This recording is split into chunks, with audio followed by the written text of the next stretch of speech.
hepinizi Türkiye Büyük Millet Meclisi'nde milli iradenin merkezi, Türkiye demokrasisinin kalbi olan bu gazi mekanda bir kere daha ağırlamaktan duyduğum memnuniyeti ifade etmek isterim. Değerli kardeşlerim, müsaade ederseniz sözlerime Asya kökenli olduğu bilinen, söylenen bir tavsiyeden yola çıkarak başlayayım. Asyalılar derlermiş ki, ilginç zamanlarda yaşayasın. Bunu kimileri bir beddua olarak söylediklerini, kimileri de bir tavsiye olarak söylediklerini ifade ederler. Yani önünüzde öyle dönemler gelebilir, öylesine zor, o kadar devingen, o kadar değişken dönemler gelebilir ki, o dönemlere göre hazır olun, uyanık olun, onun tedbirlerini alın manasına gelen bir tavsiye olduğunu ben de düşünüyorum. Ve tarih boyunca çok ilginç zamanlar yaşandı. Biz de o ilginç zamanlardan belki de en ilginçlerinden birisini yaşıyoruz. Özellikle dünyada her alanda büyük değişimlerin yaşandığı, çok doğal olarak da bunların devletler arasındaki ilişkilere, uluslararası ilişkilere birebir yansıdığı bir dönemden geçiyoruz. Belirsizliklerin çok yüksek olduğu bir dönemdeyiz. Çok hızlı, her şeyin çok hızlı değiştiği bir süreçten geçiyoruz. Dolayısıyla bu dönemi iyi anlamak, bunun gereklerine karşı tedbirlerimizi iyi geliştirmek ve Türkiye olarak bir bölgesel güç ve küresel aktör olma iddiasındaki bir ülke olarak tedbirlerimizi ona göre almak mecburiyetindeyiz. Her şeyden evvel baktığımız zaman günümüzün bu değişken dünyasında kurumların zorlandığı, uluslararası kurum ve kuruluşların zorlanmanın ötesinde belki artık büyük oranda fonksiyonsuz hale geldiği, işlevlerini yitirdiği bir dönemden geçiyoruz. Hiç şüphesiz dünyayı yönettiğini zannettiğimiz kuralların da her birisinin aşındığı, hatta kağıt üzerinde çok güzel sözler olarak durmakla birlikte fiili hayatta hiçbir etkilerinin olmadığını da müşahede ediyoruz. Bunun yanında dünyadaki düzeni tanımlamak bakımından farklı süreçlerin eş zamanlı olarak ortaya çıktığı bir dönemdeyiz. Tek kutuplu dünya sisteminin sona ermesiyle birlikte çok kutupluluk bütün unsurlarıyla birlikte gelişmeye başlıyor.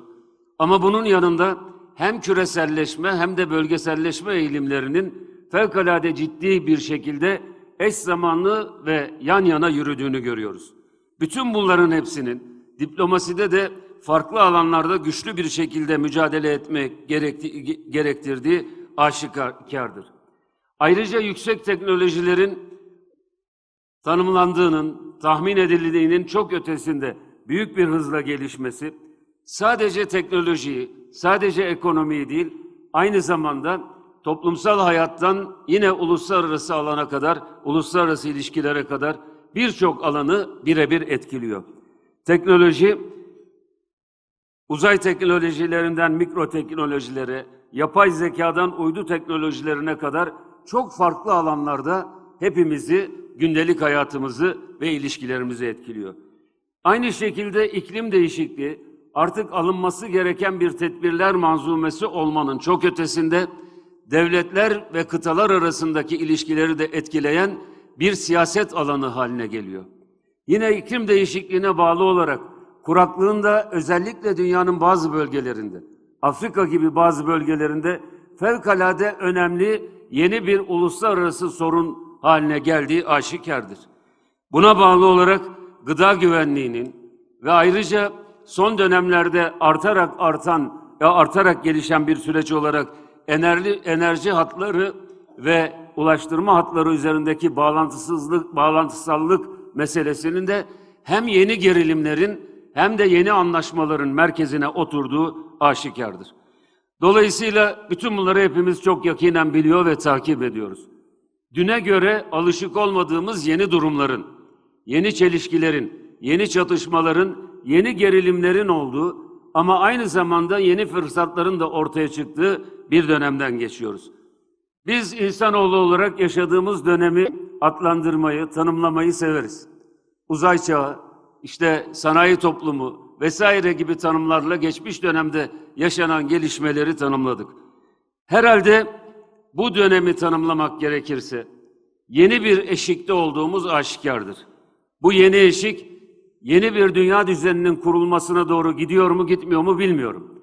Ama bu yeni eşiği eğer tanımlamak gerekirse yeni zamanların eşiği olarak tanımlanabilir. Önümüze yeni, belirgin ve ilginç zamanların geldiği aşikardır. Dolayısıyla bizim de Türkiye olarak bütün bu süreçlerdeki devasa geniş bir alana yayılmış bu gelişmeleri yakinen takip etmek ve buna göre hareket etmek mecburiyetimiz vardır. Çok şükür Türk dış politikası olarak özellikle son yıllarda fevkalade etkin ve ciddi atılımlar içerisinde olduğumuzu hepimiz iftiharla izliyoruz. Türk dış politikası öncelikle ilkeli ve kararlı bir şekilde yoluna devam ediyor.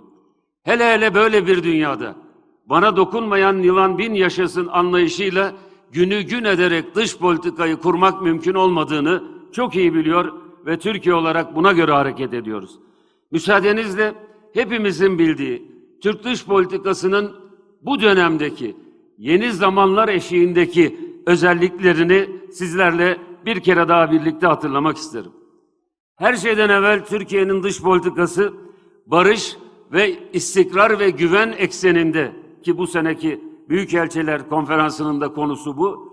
Bir dünyayı tasarlamak, bunun nasıl mümkün olabileceğine ilişkin eldeki imkanları kullanmak için fevkalade güçlü bir anlayış içerisindedir.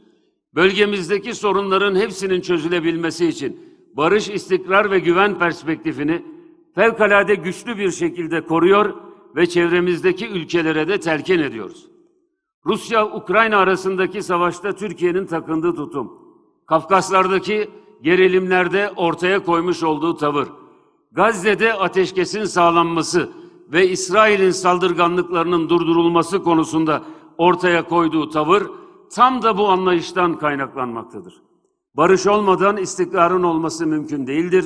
İstikrarın olmadığı bir dünyada ve bölgede de hiç kimsenin güvende olması mümkün değildir.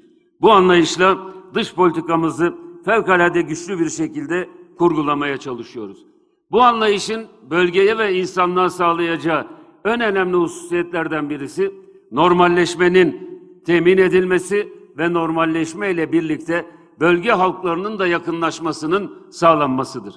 Bütün bunları yaparken de prensipli müzakereler ilkesinden asla ayrılmadığımızı görüyoruz. Yani bir masada başka bir sözü, başka bir muhatabımıza karşı diğer masada başka bir teklifi getirmiyoruz. Herkese açık yüreklilikle, prensipler çerçevesinde müzakerelerimizi yaparak barışın, istikrarın ve güvenin sağlanması için olağanüstü bir çaba sarf ediyoruz. Türk dış politikasının bir diğer özelliği insani diplomasidir.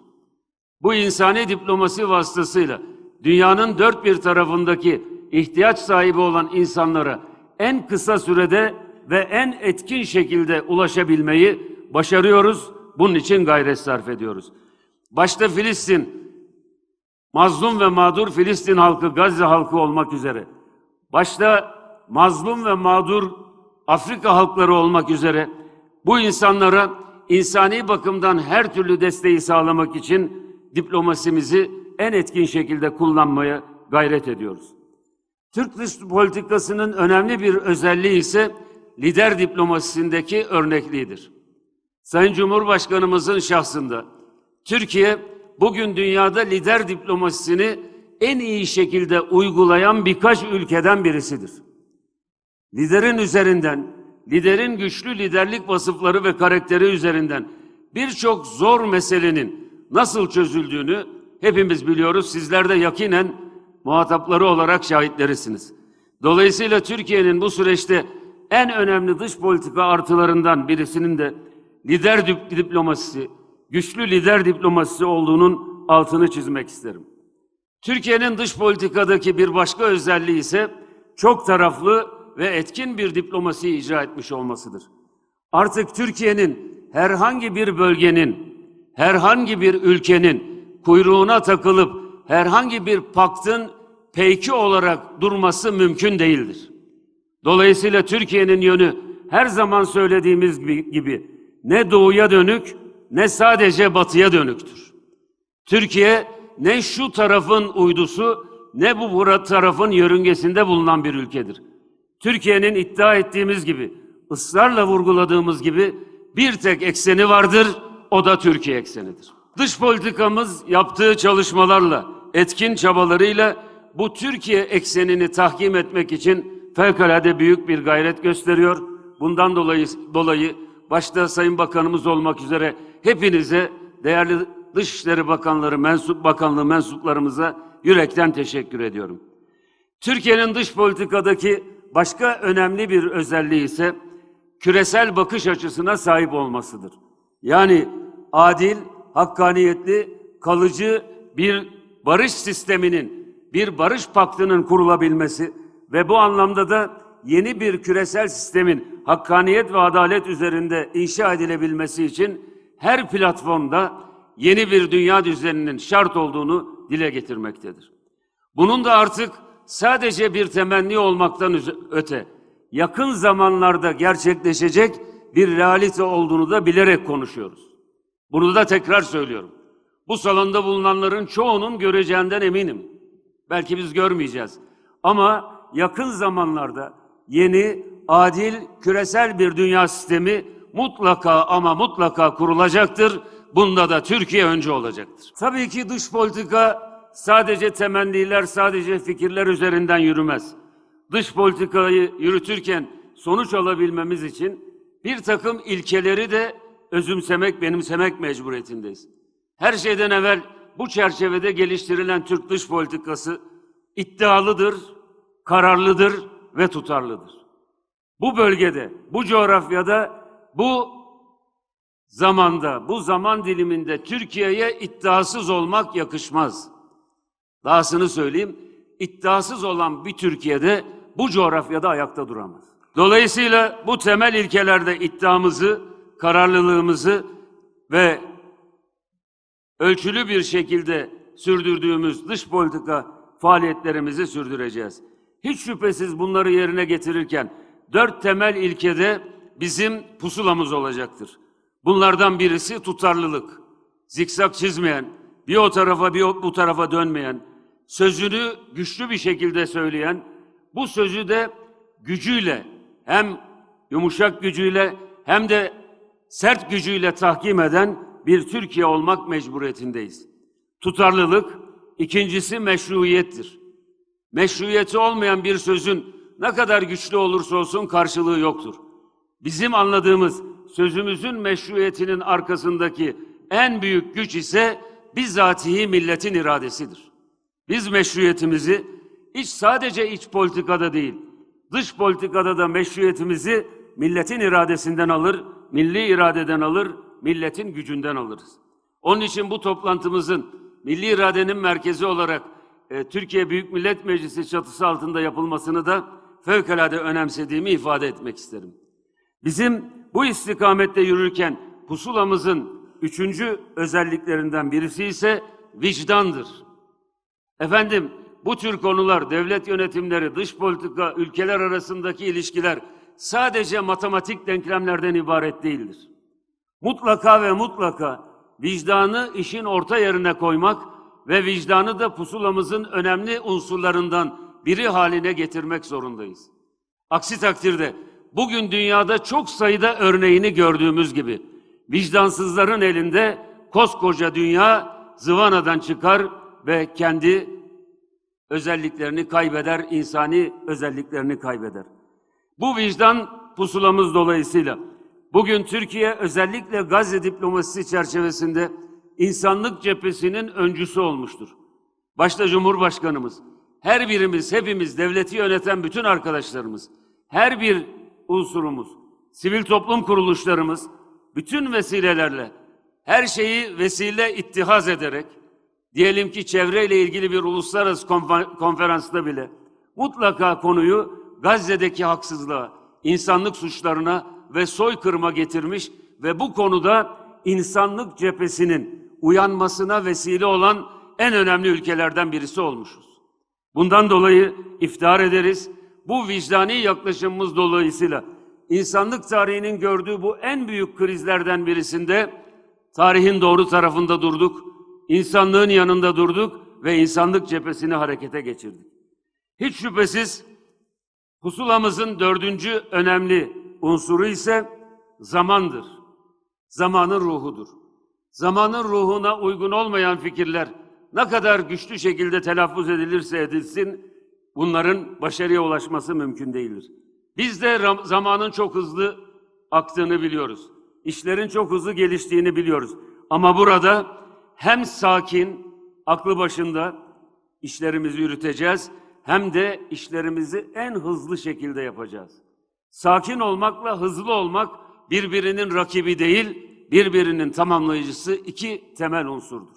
Bu çerçevede, bu ilkeler çerçevesinde dış politikamızı sürdürdüğümüz müddetçe, bugün bizim için çok ileride gibi görülen birçok hususun da yakın dönemde gerçekleştiğine bizzat şahit olacağız. Türkiye bütün bu özellikleriyle ve bunları bu söylediğim hepsini hayata geçirme kararlılığıyla bir bölgesel güç olma ve küresel aktör olma yolunda emin adımlarla ilerliyor. Değerli dostlar, değerli arkadaşlarım, dış politika hakikaten artık içinde bulunduğumuz dönemin ruhuna uygun, fevkalade karışık, karmaşık, çok katmanlı bir hal almıştır. Diyebiliriz ki dış politika sadece bir tek kurumumuzun başa çıkabileceği kadar yalın bir iş değildir artık.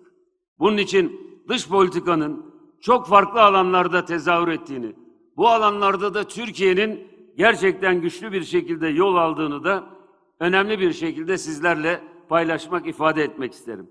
Sadece iki tanesini bunlardan söylemek isterim. Kültürel diplomasi, yeni dönemin en etkin diplomasi alanlarından birisidir. Türkiye, geniş bir coğrafyada dostları olan, bizim gönül coğrafyası dediğimiz, Asya'dan Afrika'ya kadar çok geniş coğrafyada dostları olan, yakın çevremizden, Balkanlardan, Kafkaslardan başlayarak, Orta Asya'dan Avrupa'nın içlerine kadar ilerleyen bir coğrafyada, yine Asya'dan Afrika'nın güneylerine kadar ilerleyen coğrafyada, Türkiye'yi seven, Türk bayrağını gördüğü zaman duygulanan, Türkiye'nin geçmişini hayırla yad eden ve bugünkü gücünü de takdirle karşılayan ve daha da güçlenmesi için dua eden yüz milyonlarca dostumuz olduğunu hepimiz biliyoruz. Türkiye bu anlamda bu gönül coğrafyasındaki insanlara ulaşabilmek için dış politikada önemli bir enstrüman olarak kullandığı kültürel diplomasi kurumlarını da her gün kapasitesini daha fazla güçlendirerek sürdürmektedir. Örneğin TİKA'nın, Yurtdışı Türkler ve Akraba Topluluklar Başkanlığı'nın, Yunus Emre Enstitüsü'nün, Vakıflar Genel Müdürlüğü'nün ve diğer kurumlarımızın dünyanın birçok yerinde bizi seven insanlara Türkiye'nin bir nişanesi olarak onarıp ortaya koymuş olduğu binalar ya da oradaki insanlara Türkçeyi ve Türk kültürünü öğretmek için gösterdiği çabalar aslında kültürel diplomasimizin görünmez ağlarını güçlü bir şekilde örmektedir. Yine aynı şekilde şunu da iftiharla ifade etmek isterim. Parlamenter diplomasiyi dünyada en iyi kullanan ülkelerden birisiyiz. Türkiye Büyük Millet Meclisi'nin burada aşağı yukarı görüyorum her masada dış ilişkilerle ilgili bir komisyon başkanı arkadaşımız oturuyor. Bir taraftan dış komisyonlarımız, bir taraftan dostluk gruplarımız, bir taraftan meclis başkanlığımız olarak dünyanın her yerinde böyle hemen hemen her hafta birçok yerde arkadaşlarımız ikili ya da çok taraflı temaslarını gerçekleştiriyor. Türkiye'nin tezlerini dünyanın en ücra noktasına kadar anlatıyor ve özellikle oralarda kurdukları ilişkilerle birlikte de büyük bir dostluk köprülerini dünyanın en uzak noktalarıyla aramızda oluşturuyor. İnşallah bu kültürel diplomasi ve parlamenter diplomasi aralığındaki çalışmalarımızı da en güçlü şekilde sürdürmeye devam edeceğiz. Bu bölgede Türkiye'nin güçlü bir şekilde ayakta durmaktan başka şansı yoktur. Bunu hepimiz söylüyoruz, görüyoruz ve bunu gerçekleştirmek için gayretle mücadele ediyoruz.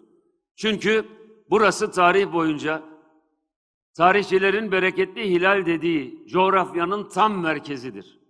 Tarihte bütün büyük güçlerin gelip hakim olmak istediği, etkin olmak istediği bölge burasıdır.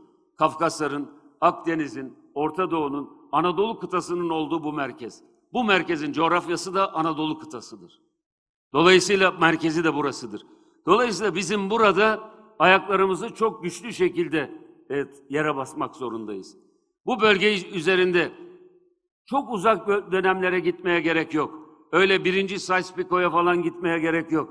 Son dönemlerde, özellikle son 25-30 yıllık süre içerisinde bu bölgenin ikinci Sykes-Picot planlarıyla nasıl paramparça edilmeye çalışıldığını, nasıl etnik ve mezhebi çatışmalar ekseninde bölündüğünü, birbirlerine şimdiye kadar düşman edilememiş olan halkların düşman edilmesi için nice hain emperyal planların yapıldığını çok iyi biliyoruz.